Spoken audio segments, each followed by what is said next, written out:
Rudy Gobert could have 10.5 rebounds. He's a shell of himself. You're a shell of yourself.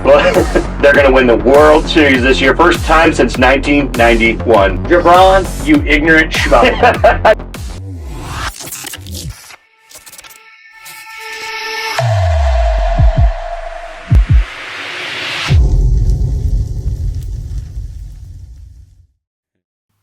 And welcome back, everybody, to WTL. Where's the line? Nebraska's first and only sports betting show. I'm your host, Andy Classen, joined by Jabron. the Parlay Pounder. You got it. We're here. Yes, we are. And, I wanted to talk about a little some hits and misses. Yeah. And it's really more hits than misses. Yeah, no doubt. Coming off last week, you had a killer UFC 302. Yeah. Always nice when you're seeing the mat like that or the octagon like that. And give you your flowers here because you had a sweep, 2-0 sweep there, co-main events. Yeah. And it went down exactly like you said it was going to go down. Yeah. Poirier got tangled up.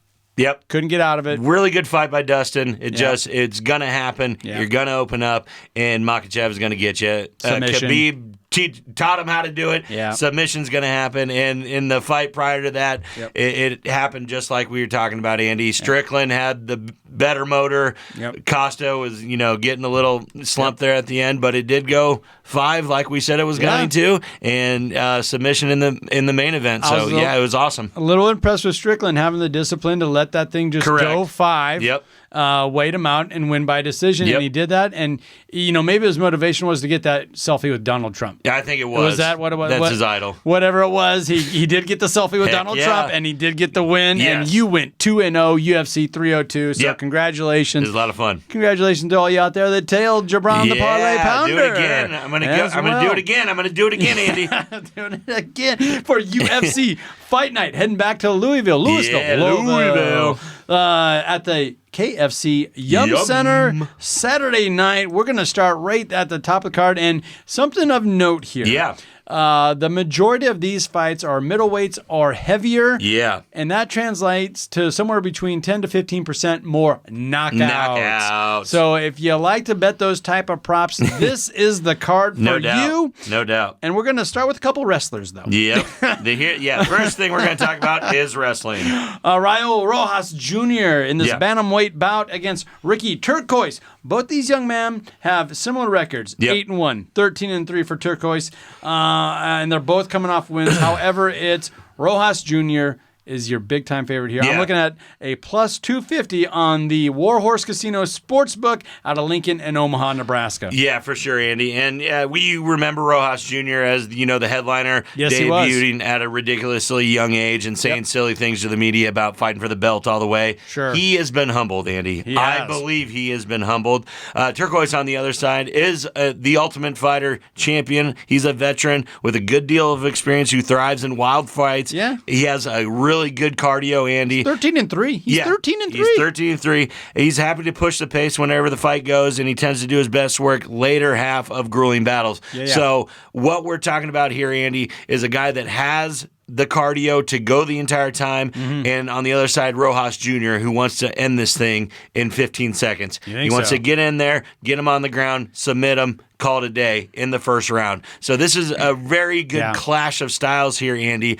Like I said, I believe on paper Rojas Jr. has all the weapons to do this, and the way that I'm looking at these odds right now... Is he really that supreme of a grappler compared? Yes, he is. He really is to me, Andy. Okay. And the best thing on the card for me, Andy, in this fight is Rojas Jr. to win by submission, and that's at a plus 200. Oh, okay. The thing that I'm looking at and throwing into my parlay that isn't so crazy, Andy, I think is under 2.5 rounds is at minus 145. I do believe that happens no matter what. Either Rojas Jr. burns himself out and Turcios gets him, but I believe it will be a first-round submission by Rojas Jr. Going to get him to tap out, going to get the choke out. I believe so. And that's vintage. I mean, he's only been in the UFC for a limited time. 8-1, I believe, is his record. But that's how he likes to win his fights. That's the way he does it. Get to the mat, get that submission, right? Yes, that's the way. Is there anything else to kind of look at this one? Not value this plays? one, Andy. I just don't. There's not a lot of value at betting Rojas straight up at minus 250. 250 or 245, wherever you see it at. Yeah. So if you want to take a flyer on Ricky, the guy from the United States, you can, plus 200. But I just don't believe he does anything a lot better than Rojas, other than his cardio, and then he could stay until the end of the fight, which I don't believe is going to happen. Yeah. All right, well, let's move on up the card then to light heavyweight. We're talking about those big guys. Yeah. Dominic Reyes, the 15th ranked contender in the world, taking on Dustin Jocoby. And right here we got Jocoby at a minus 240 favorite, even though he's ranked lower. Not even ranked. I don't think he's even in the rankings right now. Yeah. I'll tell you why. Dominic Reyes, we haven't seen him in a year and a half, Andy. And his durability, if his durability hasn't improved, he might face the same result as his last 3 fights, which is him getting knocked out. He's at a plus 188 right now. Exactly, Andy. And the only thing that's a saving grace for him in this fight, which is kind of the reason I think they made this fight, Jocoby isn't a power puncher as he wins by piecing up his opponents. But if Reyes' chin is just totally gone, Jocoby can absolutely get the finish here. Yeah. I'm not a big fan of Jocoby at this point in his career, as he's lost 3 of 4, but his last loss was very close.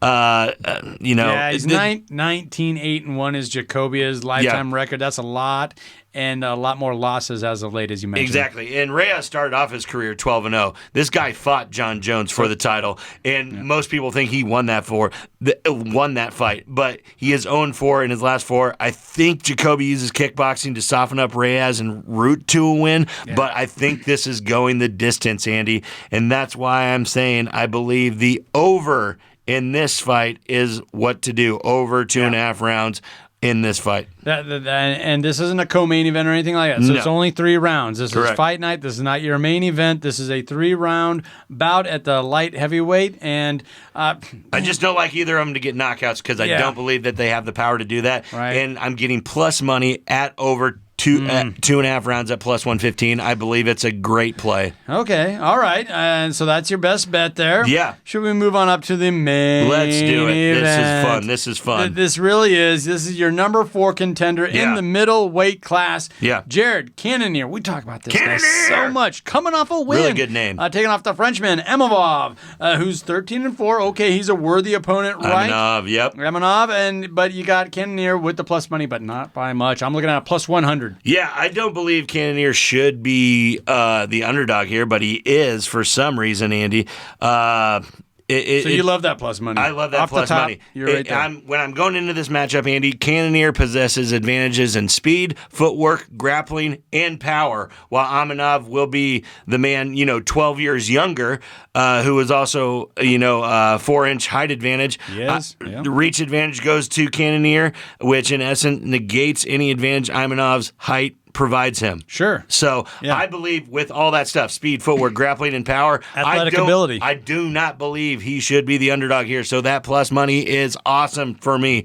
Once this bell rings, Andy, it will be Cannonier who will be pressing forward as the aggressor, while Imavov will be trying to hold his ground in an attempt to belly and batter, Cannonier. And I don't see it happening. Cannonier is coming off a win, right? Yes. But the last few podcasts or, UFC shows that I've been listening to, they just don't like the way Cannonier's been fighting the last 2 or 3 bouts and how he finished the last time.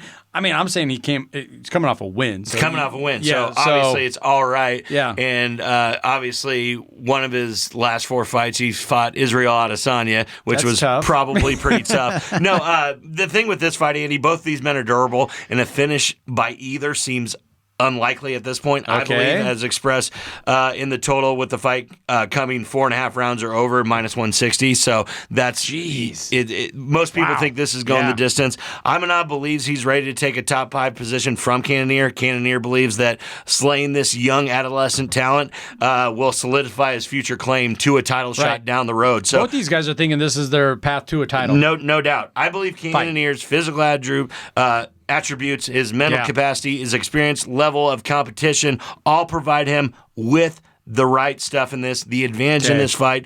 Give me the plus money with Jared Cannonier. I take it to the bank. I believe he wins this fight and wins it pretty heftily. Okay, all right, Mr. Parlay Pounder. Do you got a parlay play for this? I do. All right, and let's do it. I've been kind of shifting it around during this segment, Andy. And this is 3+ money bets. And I don't usually like trying to do that, but I just love all these plays. So I'm going with the first one that we talked about, Rosas Jr. to win by submission. That's at a +200. Okay. I believe it's the most likely outcome of that fight. It is. At +200. Over 2.5 rounds for Dominic Reyes and Dustin Jocoby is at a +115 right now. And my man, Jared Cannonier, just money line, +100. Adds all up to +1,200, putting 25 on that, Andy, to pay out 325. Oh, I knew when you said 3+ money bets on a 3-legger, you're going to get a pretty good. I mean, it's a shot. This is a parlay, people. Yep. These are plus money bets. I just believe this is the most likely outcome of these 3 fights. For sure. Not putting a lot of money on it. $25, but the return can be grand at $325. Yeah, with your logic, I don't think you're trying to stretch anything out there. It's just that it is a 3-legger. It's a 3-legger in the UFC. So it's tough. That's why you're getting upwards of $300 on a $25 wager. No doubt. That's where it's at. Love that. All right. Well, hey, I love the odds on that. Let's do it. And you've been killing it with the UFC, so what more could we ask for here? What more could you want from us this week? All right. Well, that about do it for us this week. Be sure to follow us on ESPN Tri-City Radio and their Facebook page. We're also on Twitter, and if you haven't already, please give us a like or a subscribe, or maybe even both on our YouTube channel. That has picked up some traction here, and it's always fun going through those comments, interacting with viewers and watchers and listeners of this show. No doubt. Please give us a follow on YouTube. Also, check us out on TikTok at WTL Sports Betting, putting picks, parlays, whatever you want in front of big matchups just like this Jared Cannonier Fight Night. There you go. For Jabron, the Parlay Pounder, I'm Andy Klassen. Thank you for listening. This has been WTL.